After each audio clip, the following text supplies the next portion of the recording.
Hello, my name is Gabriel Lovatt-Sutton, and I normally attend at the Mission Hills Church of Christ in Springfield, Missouri. Uh, Before I start, I know I'm going to mess up, so I'm just going to say this right now. I just want to encourage you guys to do two things, to hopefully get an answer to a question that we're going to ask today, and I want to encourage you to focus on Jesus as you go throughout your life. Hopefully we can learn that through this lesson, so let's begin. All right, as I've grown up, I've always asked myself the question, how does one be wise? I've seen situations where people will make an action or say some things, and people will say, well, that was very wise of you. And I'm sitting over there like, how do you know that's wise? How do you know it's unwise or wise, and by what standard are you getting there? So I hope to explore that question today. How does one become wise? So for our text today, if you'll turn to it with me, I'm going to go to James 3, verse 13. And it begins in verse 13, who is wise and understanding among you? Before I go any further, I want to kind of give you some context as to how I got this passage of verses. I started studying with David Griffin at the beginning of this year, and one of the things that we've kind of focused on or learned is that sometimes in the Bible there's a statement or a question, and then it's answered pretty easily by the end of that passage of text. So let's continue on as we go through this. Who is wise and understanding among you? Let him show by good conduct that his works are done in the meekness of wisdom. But if you have bitter envy and self-seeking in your hearts, do not boast and lie against the truth. This wisdom does not descend from above, but is earthly, sensual, demonic. For where envy and self-seeking exist, confusion and every evil thing are there. But the wisdom that is from above is first, and there's 7 things I want to focus on. Pure, peaceable, gentle, willing to yield, full of mercy and good fruits, without partiality and without hypocrisy. Now the fruit of righteousness is sown in peace by those who make peace. Now you might be asking, Gabe, you said there was going to be a simple answer, but you just listed off at least 7 things, and then maybe like 5 bad things that we shouldn't do. So what's the actual simple answer? So let's ask the question one more time. Who is wise and understanding among you? And I would assert that in order to be wise and understanding, we need to go to the very end. Or verse 18. Now the fruit of righteousness is sown in peace by those who make peace.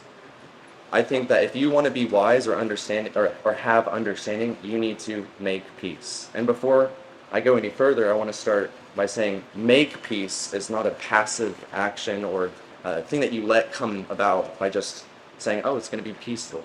In order to make peace, we need to choose to make peace. And how do we do that? We do that by the 7 things that I listed. And so if we're going to, you guys leave, I want you to think, Gabe gave a lesson on how do we be wise, and the answer was to make peace. And so as we put ourselves in situations, you don't always have to think about those 7 things, but what is the most peaceful choice, and what would Jesus do? Okay, so the next set of texts that I want to go to is Matthew verse 8, chapter 8. And as we're turning there, I kind of want to discuss why I chose this text. We're going to be starting in verse 23. In 1 Corinthians chapter 11, verse 1, Paul says, imitate me as I imitate Christ. There's a plethora of other verses in the Bible that talk about how we should be like Jesus in everything that we do. And so I hope to exemplify Jesus' character by reading this set of verses and the situation that happened with the disciples. And after the fact, I want to focus on 2 different viewpoints that we can kind of look at this as a cause and effect kind of relationship. So starting in verse 23, and we're going to read to verse 27.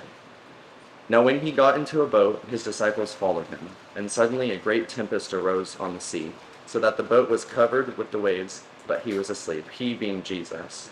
Then his disciples came to him and awoke him, saying, Lord, save us, we are perishing. But he said to them, why are you fearful, O you of little faith?